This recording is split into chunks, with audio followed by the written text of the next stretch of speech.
Welcome to ADK studies. ఈ వీడియోలో వచ్చేసరికి మనం బేసిక్ స్టాటిస్టిక్స్ ఇంపార్టెంట్ క్వశ్చన్స్ గురించి అయితే డిస్కస్ చేసుకోబోతున్నాం. ఫోర్త్ సెమ్లో మీకు కనుక మల్టీ డిసిప్లినరీ కోర్స్లో మీ కాలేజ్ వాళ్ళు స్టాటిస్టిక్స్ అనే సబ్జెక్ట్ అనేది చూస్ చేస్తుంటే అంతగా భయపడాల్సిన అవసరం ఏంటి లేదు. ఎందుకంటే ఇది కోర్స్ స్టాటిస్టిక్స్ కాదు. మీకు యూనిట్ 2 ఆర్ 3లోని 1 ఆర్ 2 ప్రాబ్లమ్స్ ఉంటాయి. ఇది చాలా ఈజీ స్టాటిస్టిక్స్. మీకు కనుక నోట్స్ అనేది కావాలంటే please contact the number which is given below here. And మా దగ్గర స్టాటిస్టిక్స్ నోట్స్తో పాటు performing arts, tourism guidance, cyber security, OS and DBMS notes కూడా ఉంది. If you want please contact me. And unit 1లో వచ్చేసరికి బేసిక్ స్టాట్ గురించి first question వచ్చేసరికి చాలా important question. Define the term statistics, explain scope and limitations. ఇక్కడ లిమిటేషన్స్నే మనల్ని డిసడ్వాంటేజెస్ అండ్ డిమెరిట్స్ అని కూడా అడగచ్చు. సెకండ్ క్వశ్చన్ వచ్చేసరికి చాలా important question. Explain types of collection of data and their sources. Primary data, secondary data ఉంటుంది కదా, అలా విడగొట్టి కూడా మీకు 10 మార్క్స్లోనే 5 మార్క్స్లోనే అడగచ్చు. కానీ ఈ క్వశ్చన్ కలెక్షన్ ఆఫ్ డేటా మటుకు క్వశ్చన్ పేపర్లో అయితే తప్పకుండా ఉండే తీరుతుంది. చాలా important question.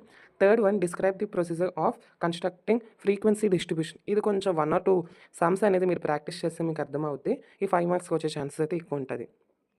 Fourth one, explain about classification and tabulation. ఇది కూడా 10 మార్క్స్లో చాలా ఇంపార్టెంట్ క్వశ్చన్. ఫిఫ్త్ వన్ కూడా మ్యాక్సిమం సెకండ్ క్వశ్చన్ లాగా ఇంపార్టెంట్ క్వశ్చన్. అదేంటంటే what is graphical representation and types of graphs. Types of graphs ఏమంచి మీరు గ్రాఫ్ని రీప్రజెంట్ అనేది చేయాలి. ఎగ్జామ్లో అయితే గ్రాఫ్ షీట్స్ అయితే ఎవరు మీరు మీ బుక్లెట్లోనే రాయాల్సింది వస్తుంది. ఒకటి హాఫ్ పేజ్ ఎలా గ్రాఫ్ ఉంటుంది, వాట్ ఈస్ వాట్ అని చేస్తే అంత డెప్త్గా వెళ్ళాల్సిన అవసరం కూడా లేదు. యూనిట్ 2 వచ్చేసరికి సెంట్రల్ టెండెన్సీ పైన ఉంటుంది. First question, what is the explain the measure of central tendency. Central tendency అంటే ఏంటంటే మీరు చిన్నప్పుడు చదివి ఉంటారు, మీన్, మీడియన్, మోడ్. దాని గురించి అడ్వాంటేజెస్, డిసడ్వాంటేజెస్, సెంట్రల్ టెండెన్సీ రాయాలి. సో సెకండ్ క్వశ్చన్ వచ్చేసరికి చిన్న క్వశ్చన్లో అయితే మిస్టేక్స్ అయితే జరిగింది. సో ప్లీజ్ డోంట్ కన్సిడర్, నేను చెప్పేది మీరు వినండి. So define mean or arithmetic mean అని కూడా అడగచ్చు. అక్కడ మెయిన్ అని ప్రింట్ అయింది, sorry for that. Define mean అయినా అర్థమెటిక్ మీన్ అయినా మీరు అనేది చదవాలి. And explain its merits, demerits. మెరిట్స్ని మన అడ్వాంటేజెస్, డిసడ్వాంటేజెస్ అని పిలుస్తాం. Third question, what is mean and mode, write its merits and demerits. Okay, ఈ క్వశ్చన్స్ అన్నీ important, first 4 questions. Fourth question వచ్చేసి explain the features of good average of central tendency ఎలా measure చేస్తాం. ఇది 5 మార్క్స్కి వచ్చేసరికి ఇంపార్టెంట్ క్వశ్చన్స్. ఫిఫ్త్ క్వశ్చన్ వచ్చేసరికి derive the empirical formula between mean, median, mode in moderate skewed distribution. Or దీన్ని ఇంకో విధంగా కూడా అడగచ్చు, empirical relation between mean skewness based on central values. ఇది కొంచెం డెరివేషన్ టైప్ ఉంటుంది. మీకు కనుక ఇది అనేది ఎక్కడ దొరకకపోతే నా దగ్గర వచ్చి కాంటాక్ట్ అవ్వండి, నేను మీకు నోట్స్ పెడతాను. అండ్ 6th వన్ వచ్చేసరికి sums on mean, median, mode. Mean and median బాగా చూసుకోండి, 10 మార్క్స్లో ఎస్ఐగా ఇచ్చేయచ్చు కాబట్టి చూసుకుని వెళ్ళండి. యూనిట్ 3, వాట్ ఈస్ డిస్పర్షన్ అని అడుగుతారు. Term dispersion, explain classification of dispersion. Dispersion అంటే రేంజ్, స్టాండర్డ్ డీవియేషన్ ఇవన్నీ ఉంటాయి కదా, అవే రాస్తాం. Mean deviation. Second one, range, mean deviation, standard deviation ఈ అన్నిటి గురించి మెరిట్స్ అండ్ డిమెరిట్స్ అడుగుతారు. థర్డ్ యూనిట్ అనేది కొంచెం లెందీయే కానీ మీరు చదవాలి.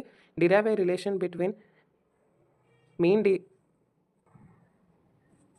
Coefficient of deviation, mean deviation and standard deviation. ఇది అంత ఇంపార్టెంట్ క్వశ్చన్ కాకపోయినా మీరు స్కిప్ చేసేయచ్చు. నెక్స్ట్ క్వశ్చన్ ఉంది కదా, define the term correlation and its types, illustrate scatter diagram. ఇదనే చాలా ఇంపార్టెంట్ క్వశ్చన్ ఈ యూనిట్లో first one, fourth one and 6th one చాలా ఇంపార్టెంట్ అయిన క్వశ్చన్స్. 5th వన్ వచ్చేసరికి derive Karl Pearson correlation coefficients, explain properties of correlation coefficient. ఇక్కడ rank correlation గురించి అయితే అడుగుతున్నారు. ఆ వీడియో అనేది మా ఛానల్లో ముందే అప్లోడ్ అయ్యి ఉండింది, ఆ డెరివేషన్ ఎలా ఎక్స్ప్లెయిన్ చేశానని. సో వెళ్ళి ఒకసారి చూస్తే మీకు అర్థమవుతుంది. 6th క్వశ్చన్ వచ్చేసరికి differentiate between correlation and regression. ఇది కూడా 5 మార్క్స్ కన్నా 10 మార్క్స్ కన్నా చాలా ఇంపార్టెంట్ క్వశ్చన్స్ కింద ఇవ్వచ్చు. అండ్ 7th వన్ చెప్పాను కదా ఇందాకలే, స్పియర్మన్ ర్యాంక్ కోరిలేషన్ కోఎఫిషియంట్స్. ఈ వీడియో కూడా మన యూట్యూబ్ ఛానల్లో already uploaded, so please go and check. And 8th one వచ్చేసరికి క్యాలిక్యులేటర్ అవసరం అయితే మీకు ఉందండి ఈ యూనిట్లో మీరు రాస్తాం అనుకుంటే. ఎందుకంటే ఈ యూనిట్లో sums and correlation and regression lines దీనిపైన ప్రాబ్లమ్స్ అనేది ఉంటాయి కాబట్టి మీరు క్యాలిక్యులేటర్ అనేది తీసుకెళ్ళడమే బెస్ట్ అని నా సజెషన్. ఈ సమ్స్ క్వశ్చన్స్ కూడా మా దగ్గర అనేది ఉంటుంది. మీకు కావాలంటే నా నంబర్కి వాట్సాప్ చేయండి. బేసిక్ స్టాట్ చాలా నాన్ మ్యాథ్స్ బ్యాక్గ్రౌండ్ వాళ్ళకి కూడా ఈజీగా అర్థమయ్యేలాగా నోట్స్ అనేది ఉంటుంది. So please contact and have a good day. And ఇప్పుడు దాకా మా ఛానల్ని సబ్స్క్రైబ్ అనేది చేసుకోకపోతే ప్లీజ్ సబ్స్క్రైబ్ నా. Thank you.